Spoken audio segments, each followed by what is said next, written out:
More acid balls streaked over the fortress walls, the protagonist asking in despair why he had been pulled into the game.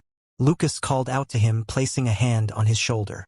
He identified the attackers as the Black Spider Army, saying that although the base stood on the verge of collapse, the spiders grew inactive at sundown, which was 30 minutes away. Lucas urged him to hold the line until then. The protagonist wondered why Lucas kept shielding and addressing him as Imperial Highness.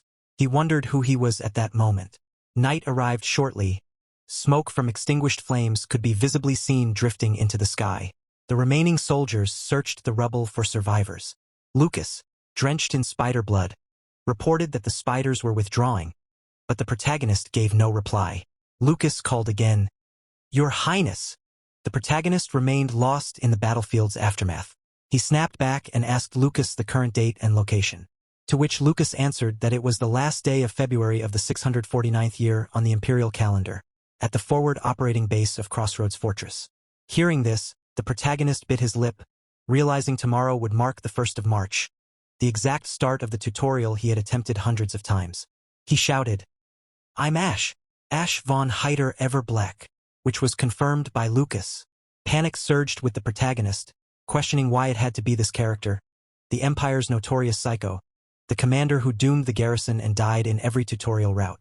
In the commander's dormitory, Ash stared at his reflection and called the image a stupid idiot for leaving the fortress to fight.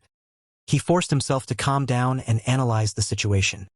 Empire Defense, which was well known for its hell difficulty, was also known for its Iron Man mode, which forcibly saved players' progress, earning the nickname Ironman Hill. The protagonist had been the only one to clear this difficulty in this mode.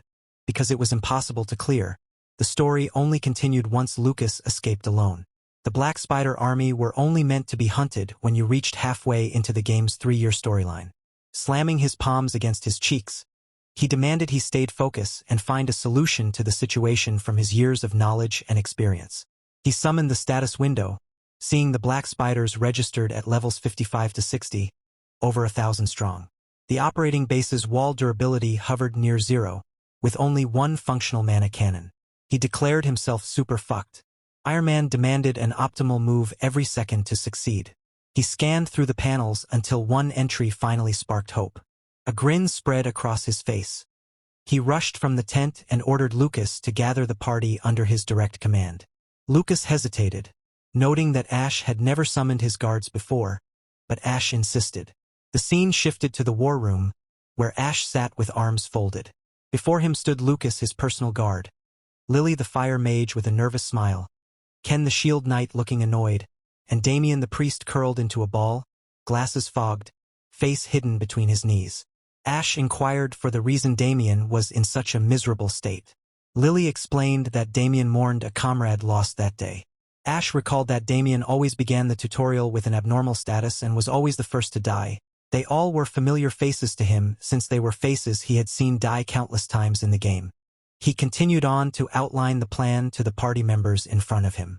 Lily, the fire mage and main DPS capable of powerful fire-type spells, was given the duty of tanking and blocking the spiders' attacks as the party's main tank. These commands got Lily confused as mages were not known to be used as tanks on the battlefield. Ken, the shield knight who pulled aggro on the front lines with AoE taunts, would covertly infiltrate the spider center and draw all enemies. Damien, the healer, would be put in charge of sniping priority targets from afar. Lucas would command the remaining soldiers and hold the front line. An awkward silence followed. Ken, having had enough of the protagonist's foolishness, slammed his fist against the wall and called the plan garbage, blaming Ash's earlier command for the daylight losses. Ash got surprised by Ken's comeback, but would not let this hinder his plans no matter how insane they may sound. He knew this was a stage impossible to clear by conventional means. His eyes flashed with bloodlust and the will to survive. He demanded to know if Ken showed insubordination to the Emperor's son and Supreme Commander. The pressure gave the rest of the party goosebumps and the aura silenced Ken mid-sentence. Ash rose from his chair. He had to embrace the tyrant's role. Drawing his sword, he stepped to Lily and drove the blade through her shoulder, shocking the rest of the party as they left their mouths wide opened. After the shock came their screams. Ash smiled with psychotic calm and asked if they all possessed the ability to fulfill the mission. Still grinning, he thought to himself, since he entered into the body of a psycho, he needed to act like one. Thank you for watching. If you enjoyed this manhwa recap and want to catch the next chapter, smash that subscribe button, like, and hit the notification bell. Got a favorite manhwa you'd love to see recapped? Drop it in the comments below and I'll see you in the next one.